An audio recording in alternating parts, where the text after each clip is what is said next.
kan jaalatamoo fi kabajamtoota daawwattoota keenya bakka irraa teessanii nu daawwachaa jirtan maratti nageenya keenya kabajaaf jaalala isin haa dhaqqabu. Kan daawwachaa jirtan Waliif TVdha. Sagantaan kun immoo sagantaa itti isin hubannoo jaalalaa keessan itti gabbifattan wantoota jaalalaa irratti waan tokko tokko kan hin beekne kan itti bartan sagantaa michuu jaalalaati. Sagantaa michuu jaalalaa keenya irraatiin gadi baane gaaffiilee akka dhiirrii fi shamarrii hiriyyaa yookaan best friendii qofa ta'uu ni danda'u moo jiddugaltummaan qaama sadaffaa jaalala keessatti ni barbaachisa moo hin barbaachisuu jedhu qabannee hirmaattoota karaa irratti qabnee kan gaafannu ta'a. Deebiin isaan nuu laatan immoo maalidha isa jedhuuf turtiin wajjin taasistaniin kan bartan ta'a. Qopheessee isin biraan ga'uudhaan kan isin faana turtu ana Saantii Mahammad gama ogummaa kaameraatiin Lammii Salamoon faana jira. Hanga xumuraatti eessallee hin deemina.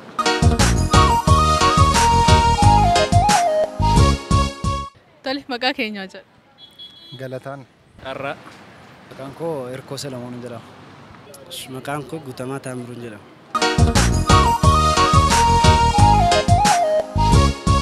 Tole Galataa. Gaaffiin asi gaafadhu dhiirri tokkoo fi shamarri tokko hiriyyummaa isuma noormaalii jechuudha qabaatanii osoo hariiroon isaanii san jaalalatti hin jijjiiramiin wajjin turuu hin danda'u? Wajjin turuu ni danda'u. Jaalala obbolummaa isa jedhamu jira. Wajjin turuu ni danda'u jedheen yaada. Garuu firummaa yoo qabaachuu baatanii wanni kun turee jaalalatti jijjiiramuu hin danda'u? Jijjiiramuu danda'a. Kanaafuu hiriyaa ta'uu hin danda'anii jechuudha. Hiriyaas ta'uu danda'u gara jaalalaatti jijjiiruu danda'u. Kanaafuu hariiroon isaanii san hiriyyummaa qofatti naaf gaafate jaalalatti jijjiiramaa jechuudha. Nama hunda miti kaa jechuun namoonni muraasni gara hiriyyummaa wajjin turan sanii gara jaalalaatti jijjiiruu danda'u.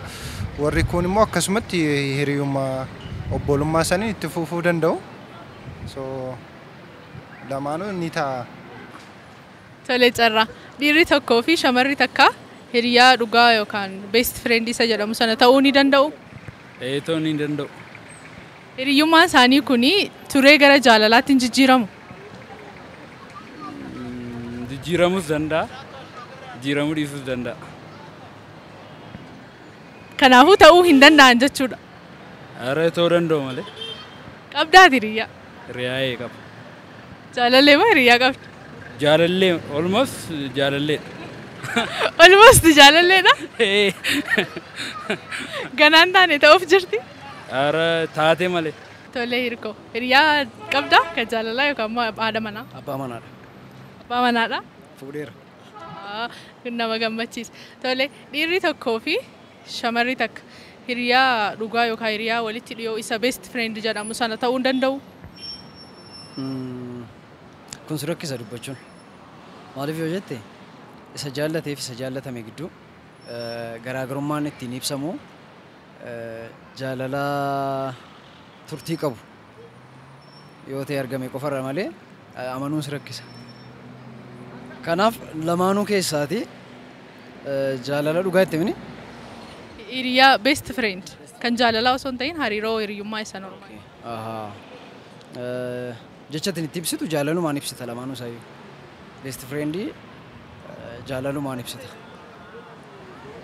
Kanaafuu hiriyyummaan isaanii sana osoo gara jaalalaatti hin jijjiiramin isaan lameen kun hariiroon isaanii itti fufuu danda'a hiriyyummaa qofaan? Addaan cituus danda'a. Hiriyyummaadhaan gara gaa'ilaatti dhufuun hin danda'ama. Hiriyyummaa normaaliidhaan jaalalaan mo'amtee gara jaalala isa dhugaatti wal fiduu dandeessa. Just lamaanuma keessatti murteessa. Nama lamaan sana gidduutti murtaa'a. Kanaafuu hiriyaa normaalii qofa ta'anii hafuu hin danda'an jechuudha? Hafuun hin danda'ama. Addaan kutuu dandeessa. Kanaaf inni lamaanuu keessaa namni tokko murteessaadha. Kanaaf hin siin jedhe. Tole Guutama. Hiriyaa yookaan haadha manaa qabda? Eeyyee qaba. Haadha manaa. Haadha manaa. Tole. Dhiirri tokkoo fi shamarri tokko hiriyyummaa normaalii yookaan best friendii ta'uu danda'u? Ta'uu danda'u jedhee yaada. Tole ta'uu hin danda'u yoo ta'e hiriyyummaan isaanii sun gara jaalalaatti osoo hin jijjiiramin hariiroon isaanii sun itti fufuu danda'a? Yeroodhaaf itti fufaa yeroon siin jedhu namni keessa beeketti maan turtii keessa haaluma wal arguuni best friend isa yookiin jaalaluma normaalii obbolummaa kan fakkaatu yeroodhaaf baay'ee baay'ee kan hin turre jechuudha yookiin haga isheen abbaa manaa sirrii qabatutti yookaan haga inni haadha manaa sirrii qabatutti best friendummaan kun yeroodhaaf kan itti fufu jedhee nan amana. Kanaafuu hariiroon isaanii kun hiriyyummaa qofa ta'ee hafuu hin danda'u jechuudha. Hiriyyummaa qofa ta'ee hafuu danda'a yeroon isin jedhu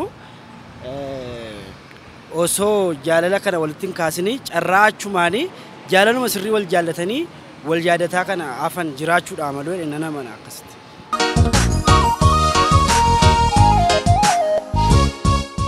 Tole hiriyaa saala faallaa qabaachuun hiriyaa jaalallee osoo hin ta'in hiriyaa qabaachuun jireenya jaalalaa yookaan kan gaa'ilaa irratti dhiibbaa uumu. Namooticha san irratti hundaa'a akkaataa inni hariiroo waliin qaban santuun murteessadha.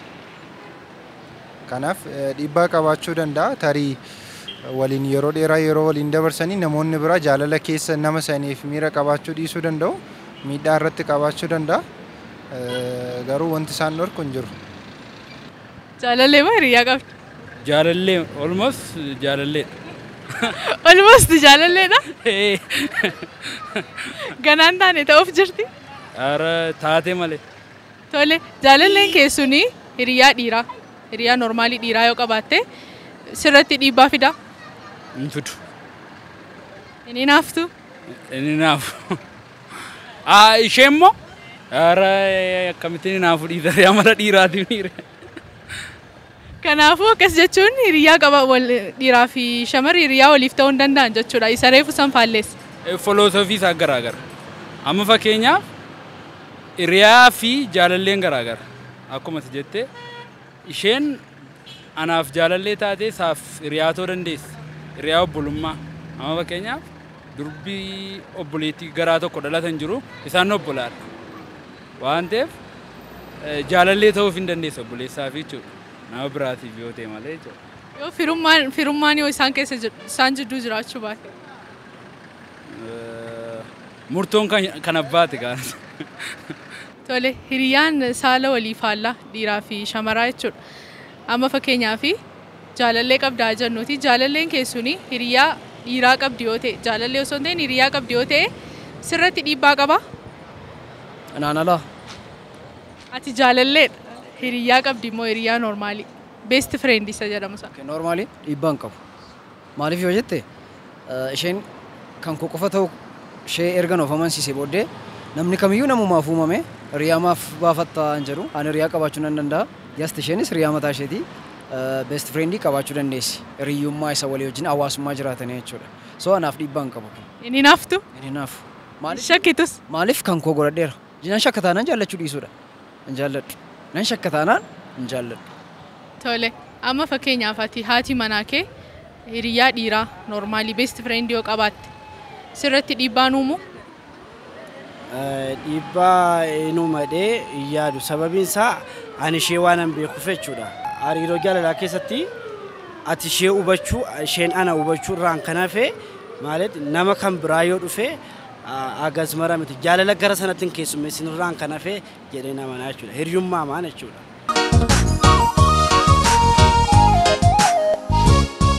Tole jireenya jaalalaa keessa yookaan immoo jireenya gaa'ilaa keessatti giddugaltummaan maatii yookaan hiriyaa qaama sadaffaa jechuudha.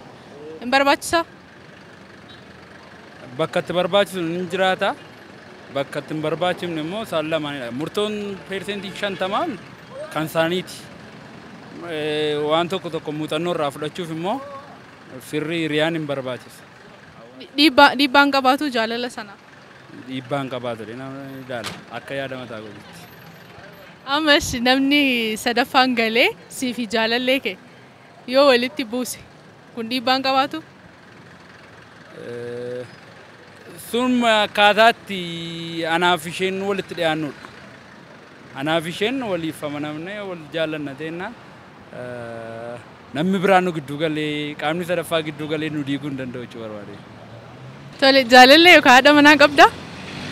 Ani hin qabu. Hin qabdu? Tole jireenya jaalalaa keessa yookaan jireenya gaa'ilaa keessatti giddugaltummaan maatii yookaan firas haa ta'u yookaan hiriyaa nama sadaffaan jechuudha. Dhiibbaa akkamii qabaata? Karaa lamaan dhiibbaa qabaachuu danda'a. Inni tokko jaalallee keessa maatiin kee yoo hin jaalanne yoo ta'e yeroo hunda si rakkisuu danda'a jechuudha nama san jaalallee kee. Inni biraa immoo jireenya kee keessatti keessa galuun jeequyyuu danda'u odoo wal jaalattuyyuu. Inni kun karaa negatiivii isa jennu. Poozitiivili immoo yoo jaalatan ta'e akka isaan waliin turaniyyuu sirriitti jajjabeessuu gargaaru. Hojii dhaabuu, hojii kennuu fi waan akkasii immoo deeggaruu danda'u. So karaa lamaaniyyuu ta'uu danda'a. Kanaafuu qaamni sadaffaan hin galin jettamoo haa galan jetta? Ilaalcha qaama sadaffaa irratti hundaa'a. Maatii yoo ta'e qaamni sadaffaan sun maatii yoo ta'e? Akka kiyyatti garuu kan kiyya keessa osoo galuu baatanii natti tola. Kan isaa keessa akka jalaan galle. Tole, jireenya jaalalaa keessatti yookaan immoo jireenya gaa'ilaa keessatti jidduugaltummaan maatii hiriyaa qaama sadaffaa hin barbaachisaa? Hin barbaachisu. Maaliif yoo jette jaalalli kan lamaan keenya qofa. Hirmaata nama kamiyyuu gochuun namaaf hiruudha malee wanta bakkee jiru jireenya keenyatti fiduu hin qabu. Maaliif dhiibbaa qaba. Kanaaf namni sadaffaan qaama galtummaa ta'ee nama wal jaalate yookiinis gaa'ela gidduu galuus hin qabu gashuus hin qabu. Kanaafuu guutumatti hin barbaachisu jechuudha. Hin barbaachisu. Maaliif yoo jette hamaa ta'a booddeensa sii galee isin lamaan qofti jaalalaaf gaadha. Jaalalaaf namni lamaan qofti baay'ee murteessaadha. Yeroon hin barbaachisu isin jedhu gorsa fudhachuu hin dandeessa.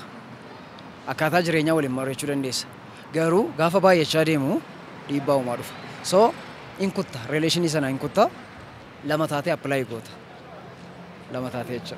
Tole, jireenya jaalalaa keessatti yookaan immoo jireenya gaa'ilaa keessatti gidduugaltummaan qaama sadaffaa maatiis haa ta'u hiriyyaa abbuma fadheefu gidduugaltummaan qaama sadaffaa ni barbaachisaa? Hin barbaachisu. Guutummaatti hin barbaachisu? Eeyyee hin barbaachisu. Namni erga of danda'e ማለት isheedhaafis isaafis umuriitti fakkeenyaaf umuriin isheenitti filannoon itti baay'atu jira. Umurii isattis filannoon baay'atu jira. Waan garaa garaa irratti hundaa'uudhaan jechuudha. Eega filattee itti galtee yookaan eega inni filatee itti galee booda garuu qaamni sadaffaan gidduu galuun homaa tokko hin barbaachisa jedhee namana. Dhiibbaan ni fida jettee yaaddu maali? Yoo akkas ta'e miira ishee isaaf qabdu yookaan miira isheedhaaf qabu walumaa galatti jaalala dhugaa akka inni galma hin geenye godha. Dhiibbaan qaama sadaffaarraan dhufu jechaadha. Utuu hin jaallatini yoo obboleessa sodaate yoo maatii sodaate yookaan inni sodaate akka inni firii ta'ee jaalala isaan ibsanne yookaan akka isheen firii taatee hin ibsanne godhadhee yaada jechuudha.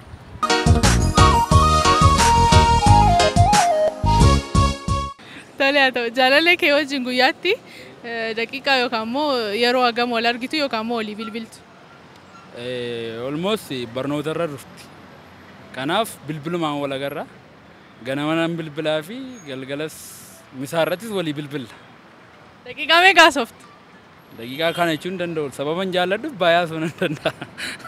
Murtoon kan keenyadha. Kanaafuu akkuma nama wal bira jiru teessa? Akkan. Haadha manaa keetii wajjin guyyaatti yoo amma gargar baatanii carraa hojiitii maaliin hagam walii bilbiltu? Baay'ee har'ayyuu bilbileefira. Ammuma sanammoo dhufuyyuu bilbileefira. Daqiiqaa meeqa immoo haasoftu? Daqiiqaa kan keenya abbaa manummaa fi haadha manummaa sababii ta'eef akka yeroo hiriyyummaa sanaan ta'u hin gaggabaabsina. Waa baay'ee jira sababii ta'eef haala jireenyaa ol gaafatta akkam oolmaan keetta hojiin akkam turetta gaggabaabbachaa jabaachaa dhufa. Gabaabbachaa jabaachaa immoo dhufa jechuudha. Tole, haadha manaa keetii wajjin guyyaatti yoo mana wajjin hin oolle ta'e yookaan waliin argine ta'e bilbilaan daqiiqaa hammam haasoftu? Dhugaa dubbachuu fi sa'aatii walakkaafin walii dabalan wal biraan oollu isheenis hojii kan biraa hojjetti anis hojii kan biraan hojjedha. Garuu jira miti miirri yaadachuu wayii gaafa natti dhufu nan dawwalaa fi wayitu isheen naa dawwalaa jirtu argaa. Wayin mana asii dawwalaa runaa dawwaltetti miira akkasii keessadha yeroo baay'ee jechuudha. Jaalalti keenya baay'een turutu waliin dawwalin. Akkasumaan yoo amma duree haasaa dhabnillee nagaa wal gaafannee akkam hojiinannee wal biraa deebina malee jechuudha. Tole, jaalalleewwan yookaan haadha manaa fi abbaa manaatiif jaalala isaanii irratti akka cimaniif yookaan immoo jireenya jaalalaa milkaa'aa ta'e akka qabaataniif maal gorsita? Wanti guddaa wal amanummaa fi wal kabajuun yaa'u kabajni barbaachisa walii amanamuudha. Kun jiraannan yaa'u jaalalli isaanii gaarii ta'a. Fi wal hubachuunis yeroo baay'ee wal hubannaan hin jiru yoo ta'e yaa'u haalli itti sammuun durbaa fi sammuun dhiiraa yaadu tokko miti. So achirratti wal hubachuun durbi maal barbaaddi jedhee dhiirri hubachuu qaba. Dubarri immoo dhiirri maal barbaada jedhee hubachuu qaba. Keessattuu yaa'u dhiironni yeroo tokko tokko callisuu danda'u, callisuu barbaadu dubartoonni immoo maana jalaa callistaa. Kanaaf isa san wal hubachuu barbaachisa. Tole jaalalleewwan yookaan immoo haadha manaa fi abbaa manaa jireenya gaa'ilaatiin cimdii ta'anii wajjin jiraachaa jiranii fi milkaa'ina jaalala isaaniitiif maal gorsita? Wanti hunda isaa kan dursu jaalalli waan guddaadha. Jaalala wanti ta'eef murtoon isaanii inni dhumaa jaalalumadha waan ta'eef warri wal jaallataniiran isheen itti heerumtee yookiin hiriyaa qabdu akka isa biraan ilaalle innis immoo akka kan biraan ilaalle isaan sila wal jaallatanii gara gaa'ilaatti dhufa waan ta'eef gara daa'ima godhachuuf yaaduu sanatti acimaniin jedha. Cimaati daa'ima godhadha. Tole jaalalleewwan yookaan immoo haadha manaa fi abbaa manaa amma nu daawwachaa jiranii fi milkaa'ina jaalala isaaniitiif maal gorsita? Dhugaa dubbachuufi kan jaallates kan jaallatames yeroo inni itti miidhamuun jiraata. So jaalala qofaa sanaaf jiraachuu danda'u qabna. Miirummaa namummaa keenya keessaa baanee jaalalli mo'aa sababii ta'eef jaalalaaf mo'amtee bitamtee yoo na hartatee aarii dhiistee yoo hin ariifattatee ariitii keessa salphistee ishee dhaggeeffattee isheenis isa dhaggeeffattee yeroo laattee fi walii wajjiniin ajandaa waan biraa qabaachuu dhiistee waa'ee keessan lamaan qofa waa'ee waliin lamaan qofa mari'achuu danda'uudha. Kana yoo ta'e inni jaallates isheen jaallatamtes lamaanuu hin milkaa'u jechuudha. Tole jaalalleewwan yookaan immoo namoonni gaa'ilaan tokko ta'anii milkaa'ina jireenya jaalala isaaniitiif maal gorsita? Akka kootti inni jalqabaa amanamummaadha. Kan biraan immoo jaalalaaf ulaagaan jiru jaalaluma qofadha. Jaalaluma yoo itti fufan gaarii namanaa jechuudha. Tole galatoom yeroo keeti. Ishi galatoomaa isin.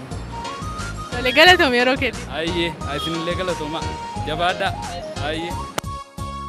Tole galatoom yeroo keeti. Guddaa galatooma. Tole galatoom yeroo keeti. Galatoomaa isin.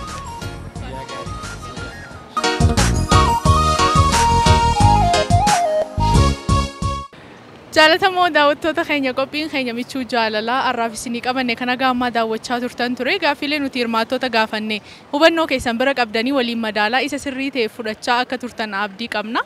Eeyyeen waa'ee hiriyyummaa waa'ee jaalalaa irratti gaaffii baay'ee kaasnee turre namoonni baay'een akka yaada isaaniitti deebii garaagaraa nu laataniiti kan isaan jirani hiriyyummaan dhiiraa fi shamaraa hin barbaachisu gara hariiroo jaalalaatti ni jijjiiramaa hin jijjiiramu isa jedhu hirmaattonni keenya deebii isaan laataa turan akkuma dhaggeeffattan ture keessanoo deebiin maali isa jedhu karaa yuutuubii koomentii irra nuuf kaa'a hubannoo garaagaraati kan jiru namni hiriyyummaa irratti ilaalchi inni qabu wal gargara akkuma ta'e deebiin isaanis gargari egaa nutis yeroo nu daangeessee qophii michuu jaalalaa keenya irraa asirratti goolabuuf dirqamneetiin kan nuti jirru gaaffilee jaalala irratti ka'an hubannoo garaagaraa akka argattan abdii qabna qopheessee isin biraan godhan kan isin faana turte an Asaantii Mahammad gama ogummaa kaameraatiin Lammii Salamoon nu faana ture qophiilee waliif TV hafan itti fufuu turtii gaarii torban michuu jaalalaa kan biraatiin hanga walitti deebinutti torban jaalalaa kan milkii kan quufaa isiniif haa ta'u nagayatti.